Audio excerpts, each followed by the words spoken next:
Most videos for this class are going to be a little bit technical in nature. We'll go through some tools of game theory. We'll talk through using Excel to estimate different things.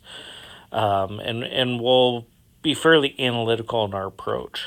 This first video is probably a little different than those.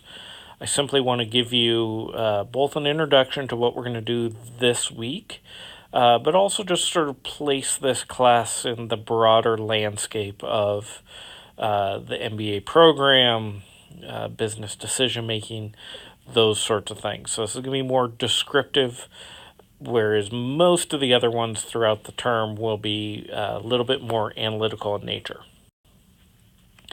So economics, pick up any econ textbook, and my assumption is most of you, it may have been a long, long time since the last time you were in an econ class, but most of you have had some background in economics. If you're the exception to that, don't worry, you'll catch on pretty quickly.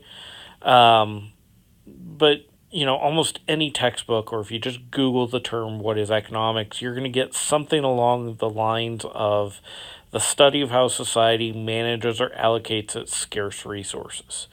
All of them will differ a little bit in terms of the definition, but the common components are scarce. So everything is scarce, our time, our money, everything is scarce. Resources, so workers, capital, natural resources, those things. But perhaps the most interesting component of this is manages or allocates. Okay, so how do we manage or allocate our scarce resources? Historically, it's been done through edict, through rule, through all kinds of different things. But in most of the modern world at this point, and even most of the developing world at this point, it's done through markets. Okay, so markets are how we're allocating our scarce resources. They're what firms enter into when they buy resources. They're what firms enter into to sell their final good or service. They're what consumers enter into. We're very, very accustomed to using markets, operating in markets, participating in markets. So a lot of what we're going to do in this class is focus on markets from the firm's perspective. So when a firm is participating in a market, do they have market power? Do they have control over different things? How do they behave? How do they operate within that construct? Now, at an undergraduate level, we would normally say, okay, markets is supply and demand. You put supply and demand together, and you can estimate out equilibrium. You can estimate out all kinds of different things. You can talk about public policy, those sorts of things. But that's when the focus is on the market itself. When the focus is on firms operating in the market, we can sort of simplify things down. The firms and their behavior is largely going to determine supply. So if we think of how is a firm making its decisions, it's making decisions based on its demand, the demand for the product it's producing, its costs, so how much it costs to produce it, the structure of those costs, those sorts of things, and the behavior of its rivals. And in this class in particular, we're going to focus on, demand, strategic interaction between firms and their rivals, and costs will come into play, but a lot of it's going to be more competitive forces and demand and how those things interact and lead to different business decisions, different outcomes. What this implies is that the type of market that a firm operates in, whether it has one competitor, no competitors, hundreds of competitors, what the products look like, those sorts of things, becomes incredibly important to how the firm behaves.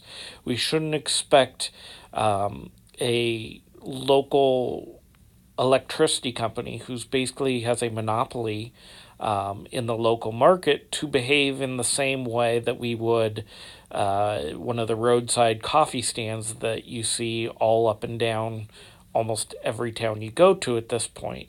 Though there are clearly differences in those markets, and we shouldn't expect them to behave the same way.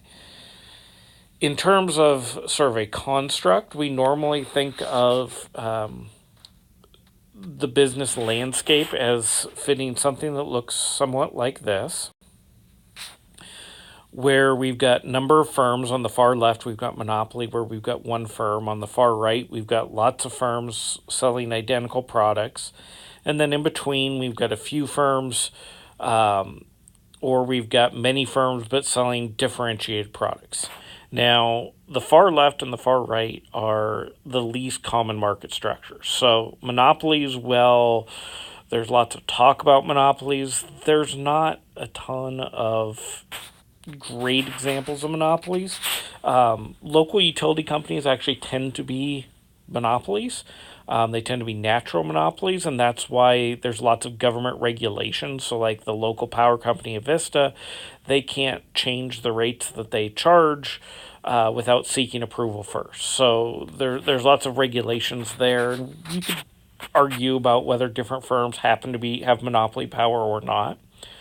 Likewise, there's not many firms that meet the definition of perfect competition, where there's lots of firms and they're selling identical products. Probably the best example is most agricultural goods. So, like an ear of corn is an ear of corn. And so the goods are roughly identical, and there's lots of farmers out there growing them. In reality, most firms fit somewhere in between here. They're either in a market that's best characterized by oligopoly, where we've just got a few firms, or we've got quite a few firms, many firms, but they're offering differentiated products through advertising, branding, marketing, all those things. Their products are differentiated. They're not identical in nature. Now, what we're going to do in this first week is we're going to look at how can we place firms along this scale, along this spectrum. Are they closer to monopoly, or are they closer to perfect competition? At an undergraduate level, we would talk about how monopoly can earn profit, perfect competition is going to earn zero profit. So if they're further to the left on this picture, then we would expect them to be more profitable, to have an easier time becoming profitable. If they're further to the right, we would expect them to face more competition and have a harder time becoming profitable. So how firms make decisions, how they behave, is largely determined by the atmosphere they're competing in. And for this first week, we really want to focus in on, okay, where are they here? It's not that it really matters that we know exactly, they're right here versus right here. But if we get a sense of, okay, this firm is further to the left or further to the right, it's going to help us understand their decision-making, their behavior, and the environment that they're competing in. Okay, so what we're going to focus on in the next two videos is different ways of capturing the competitive environment that firms are competing in. As I said in the previous one, it doesn't really matter exactly where they are, but we want to know, are they closer to the monopoly end of the spectrum? Are they closer to the perfect competition end of the spectrum? How has the industry changed over time? How has the competitive environment changed over time? Has it become more concentrated, less competitive? Has it become more competitive, less concentrated? Because those have important implications for both firm profits and how much and how the firms behave and how they act over time.